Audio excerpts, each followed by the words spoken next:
आज हम बात करते हैं क्लास 12th हिंदी व्याकरण का जो मोस्ट इम्पोर्टेंट क्वेश्चन होता है, फंस जाता है, जैसे रस, छंद, अलंकार। ये तीनों हम आप सभी को उदाहरण सहित आसान शब्दों में बताने वाले हैं। तो पहला हमारा क्या है, रस। तो रस में सबसे इम्पोर्टेंट कौन सा रस है, श्रृंगार रस। श्रृंगार रस क्या है, जब विभाव, अनुभाव तथा संचारी भाव का संयोग होता है तो रति रति नामक स्थायी भाव की उत्पत्ति होती है, जिससे श्रृंगार रस कहते हैं। उदाहरण, देखी रूप लोचन ललचाने। देखी रूप लोचन ललचाने, ये श्रृंगार रस का उदाहरण है।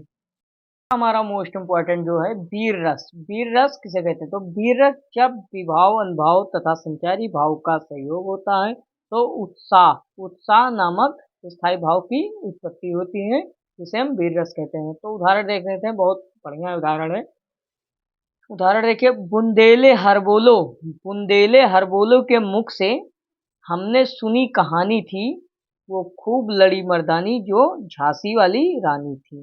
तो ये वीर रस का उदाहरण है, आप लोग सभी तैयार कर लीजिएगा। फिर आ जाते हैं, सबसे मोस्ट इम्पोर्टेंट है क्या, हमारा हास रस। हास रस क्लास 10 से पढ़ते आ रहे हैं, ये हमारा मोस्ट इम्पोर्टेंट क्वेश्चन है, इससे बाहर कोई नहीं आने वाला है। तो हास रस देखते हैं, जब विभाव, अनुभाव तथा संचारी भाव का संयोग होता है तो हास नामक स्थायी भाव की उत्पत्ति होती है।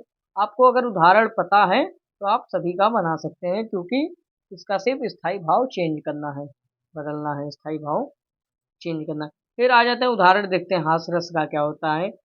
बुरे समय को देखकर बुरे समय को देखकर गंजे तू क्यों रोए, पर गंजे तू क्यों रोए, किसी भी हालत में तेरा बाल न बाका होए। किसी भी हालत में तेरा बाल न बाका होए।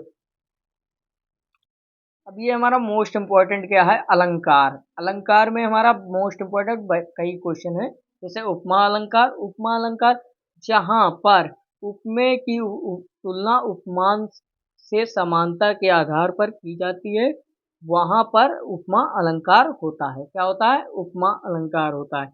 जैसे उदाहरण में देखते हैं, राधा के चरण राधा के चरण गुलाब के समान कोमल है। तो राधा के चरण गुलाब के समान कोमल है, उपमा अलंकार का उदाहरण है। इसको तैयार कर लीजिए आप सब। दूसरा हमारा मोस्ट इम्पोर्टेंट क्या है, अलंकार, श्लेष अलंकार। कौन सा अलंकार, श्लेष अलंकार। जहां पर कोई शब्द एक ही बार आए लेकिन उसके अर्थ अलग अलग हो, वहां पर श्लेष अलंकार कहते हैं। जहां पर कोई शब्द एक ही बार आए लेकिन उसका अर्थ अलग अलग हो, उसे ही श्लेष अलंकार कहते हैं। उदाहरण देखिए तब समझ में आएगा।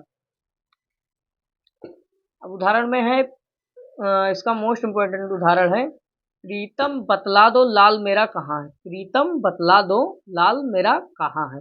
तो एक लाल का मतलब होता है बेटा, और दूसरे लाल का मतलब होता है रत्न।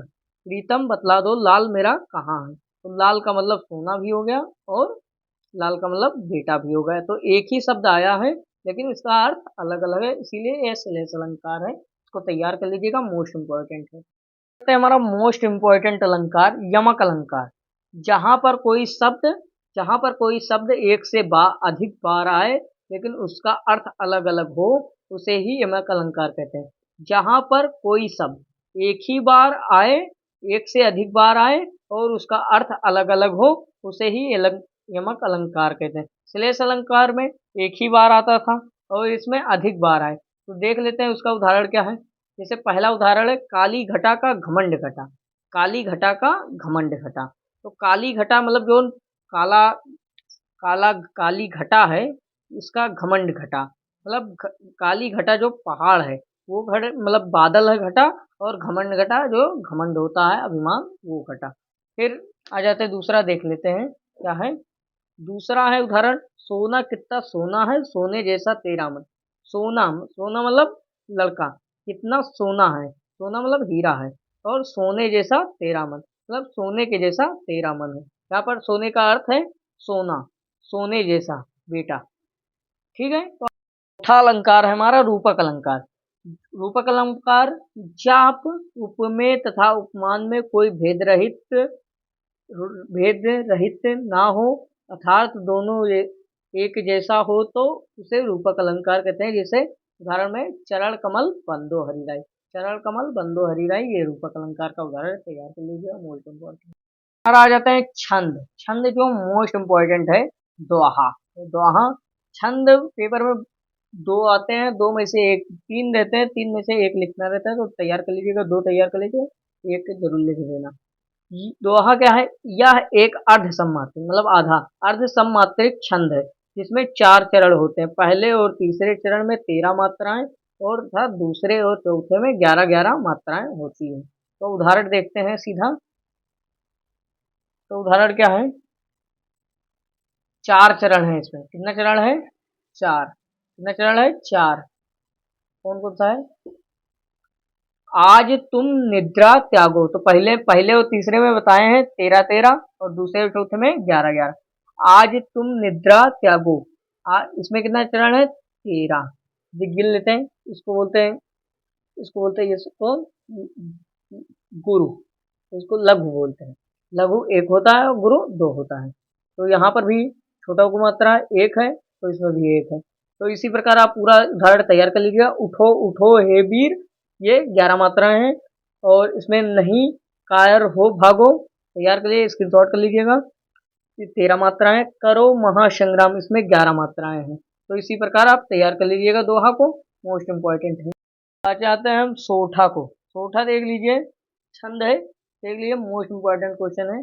यह एक अर्ध सम्मात्रिक छंद है। यह एक अर्ध सम्मात्रिक छंद है जिसके 4 चरण होते हैं। इसमें भी 4 चरण होते हैं। इसमें पहले और तीसरे में 11-11 होती हैं और दूसरे और चौथे में 13-13 मात्राएं होती हैं। इसमें उल्टा होता है दोहा का। तो उदाहरण देखते हैं।